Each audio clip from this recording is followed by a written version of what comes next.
Good morning. Truth be told, I record these the night before, or the whole weekend, and then I get to sleep in all day and wake up at 1 p.m. That's besides the point. So today what we're going to do is I'm actually going to tell you the answers to yesterday's assignment. Remember how you figure out the 4 factors into evolution? We're going to do that, and then we're going to see a new homework assignment. So let's go learn about those 4 factors and how they in fact drive evolution and what they actually are. So ready to go start our day, Oliver? He's not. We're going to go back to bed. When you hold me in your arms so tight, you let me know everything's alright. I'm hooked on a feeling, I'm high on believing that you're in love with me. Lips as sweet as candy. Alright, so we are going to go over the 4 factors in evolution, and the first one is actually going to relate to carrying capacity. Remember that? We did that like a couple of months ago, a lot of months ago actually, probably like the first semester. Excuse me.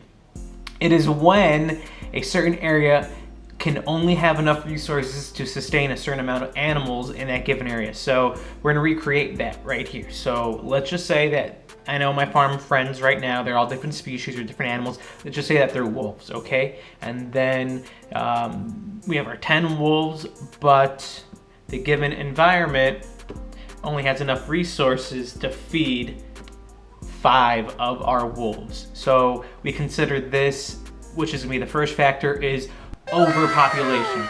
See right there? All right, so we have an overpopulation. There's a lot more animals right now that are alive, a lot more wolves that are alive than are dying and or that the ecosystem could sustain. So because of this overpopulation, these wolves are then going to compete for the limited resources, in this case which are Reese's Puffs, well, Reese's cereal puff things. So they're gonna fight for them. So overpopulation was the first one, and then how they all fight, and that natural selection is gonna, not natural selection itself, but it's gonna be them fighting over the resources, and it's actually gonna be the variation in their genetics. That's the second one, variation in genetics.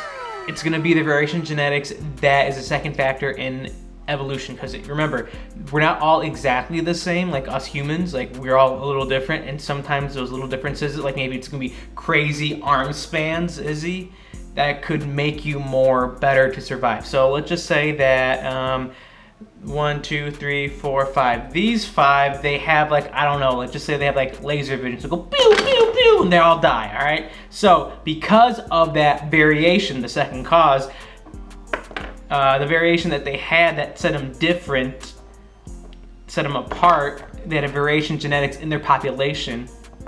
That's gonna go to the third one, which is gonna be increased fitness, because they had a variety of genes, and those genes of the laser visions gave them a better chance of surviving and fighting, and increased their fitness, which is the third one. Increased fitness just means that they have a better chance at survival, and if they have a better chance at survival, they have a better chance at eating all the Cocoa Puffs, or at least food, so they could live. The other ones died because they either got killed by them or they couldn't compete for the food. So either they starved or they literally got killed by our laser vision friends right here. So the third one was increased fitness, because they have those traits, those variations in genes, which was the second one, that made them survive in the first one, which was overpopulation. And then if you do your math, I said 4, we only did 3. The last one is gonna be what happens. So since these guys, you know, like let's just say one of them survived, one of the non-laser ones survived, and these 5, they all make babies with each other. So boom, they make babies, and these 2 are then gonna make babies. So the babies they have, guess what they will inherit then? If we say that laser vision is gonna be a dominant trait or a dominant gene, That's right. All their little babies are going to have laser vision then. So because laser vision was a trait or a characteristic that was increased their fitness, this guy doesn't stand, so we don't need him. We'll get a little piggy instead. So because of the laser vision made it increased in fitness, made them better survive, that means their kids have a better chance of survival or competing against other animals for these resources too. So that was the fourth one, which was inherited traits. So because of those inherited traits that they passed on from their genes, it made the population that much more increased in fitness or able to compete for resources to other animals. Let's see, remember they're all wolves. Let's say this is like, I don't know, like a jackalope or something. Made them compete better to a jackalope or even other non-laser-eyed wolves. So that was a make-believe one, but I'm gonna show you a video clip right now, a little bit about a real life example of how inherited traits that increase their fitness because of the variation in population made that overpopulation diminish down to only the survival of the fittest, basically natural selection. So enjoy the video clip, and then afterwards we'll talk about the assignment. What exactly is a species? A species is a community of animals that is capable of producing offspring with one another, with those offspring also being capable of reproducing in turn. To understand this answer better, we need to take a closer look at the following points. The uniqueness of living creatures guaranteed through the excess production of offspring and heredity, and, as a second key point, selection. Let's begin with uniqueness. Every creature that exists is unique, and this is essential for evolution. The members of a species may strongly resemble each other in appearance, however, they all have slightly different traits and characteristics. They may be a bit bigger, fatter, stronger, or bolder than their fellow animals. So what is the reason for these differences? Let's take a closer look at a creature. Every creature is made up of cells. These cells have a nucleus. The nucleus contains the chromosomes, and the chromosomes hold the DNA. DNA consists of different genes, and it's these genes that are life's information carriers. They contain instructions and orders for the cells and determine the characteristics and traits that living creatures have. And it's precisely this DNA that is unique to every creature. It's slightly different from individual to individual, which is why each has slightly different characteristics. But how is the enormous range of DNA created? One key factor is the excess production of offspring. In nature, we can observe that creatures generally produce far more offspring than is necessary for the survival of their species, with many offspring dying an early death as a result. Often there are even more offspring than the environment in which they live is able to support. This is one factor in increasing diversity within a species. The more offspring that are produced, the more little differences occur. And this is what nature wants: as many little differences as possible. The second major cause of the uniqueness of individuals occurs in heredity itself. By the way, heredity means the passing on of DNA to offspring. Selection. Each individual is subjected to a process of natural selection. As we have learned, each individual is somewhat different to its fellows, and there is extensive variation within a species. Environmental influences have an effect on living creatures. These so-called selection factors include predators, parasites, animals of the same species, toxins, changes in habitat, or the climate. Selection is a process that each individual is subjected to. Every creature has a unique mix of traits and characteristics. This mix helps them to survive in their environment, or not, as the case may be. Anyone with an unsuitable mix will be selected from the environment. Those with the right mix survive and can pass on their enhanced traits and characteristics. This is why diversity is so important. This is why creatures make so much effort to produce offspring that are as different as possible. They increase the likelihood that at least one of their offspring passes nature's selection process.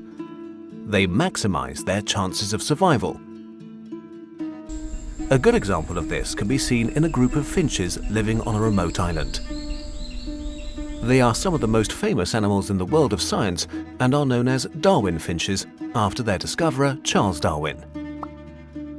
And this is the story of those finches. A few hundred years ago, a small group of finches was blown onto the Galapagos Islands in the middle of the Pacific, probably by a big storm. The finches found themselves in an environment that was completely new to them, a real finch paradise, an abundance of food, and no predators. They reproduced rapidly and numerously. The islands were soon heaving with finches. This meant that food supplies became increasingly scarce. The finch paradise was threatened with famine, and finch friends became competitors. This is when selection intervened. Their individuality and small differences, in this case their slightly different beaks, meant that some of the birds were able to avoid competing with their fellow finches. The beaks of some of the finches were more suitable for digging for worms. Other finches were able to use their beaks better for cracking seeds. The finches consequently sought out ecological niches. In these niches, they were safe from excessive competition. They soon began to mate primarily with other finches that used the same niche. Over the course of many generations, these characteristics were enhanced, enabling the finches to exploit their niches successfully. The differences between the worm diggers and the seed crackers became so large that they were no longer able to mate with one another. Different species emerged as a result. Today there are 14 different species of finch living on the Galapagos Islands, all of which are descended from the same group of stranded finches. This is how new species are created by evolution, through the interaction of unique individuals, the excess production of offspring, recombination and mutation in heredity, and finally, through selection. Why is this so important? It tells us where the variety of life comes from and why living creatures are so perfectly adapted to their habitats. But it also affects us personally. Every person is the result of 3.5 billion years of evolution.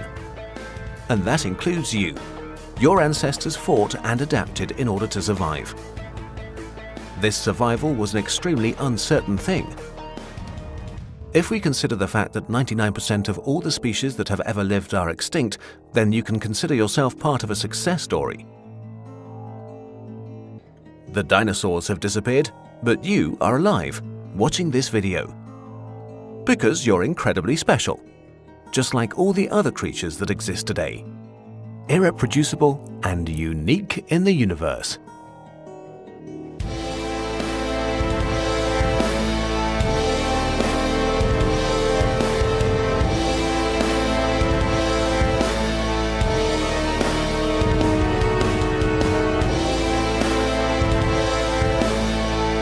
Alright, so after watching that video, hopefully you guys have a better understanding of how overpopulation, variation, inheritable traits, and then increased fitness, which was actually natural selection in the video, plays an important role, or how it actually makes evolution happen. So for your assignment today, all you guys really need to do is just write a short passage reviewing or overviewing of how those 4 things do in fact cause evolution to happen. Why are they a factor in evolution? So that's all you have to do today, and just do like 2 to 3 sentences for each of the 4 factors. I know I'm such a bad guy for making you write, but that's all I really have to do. If you have any questions, feel free to email me.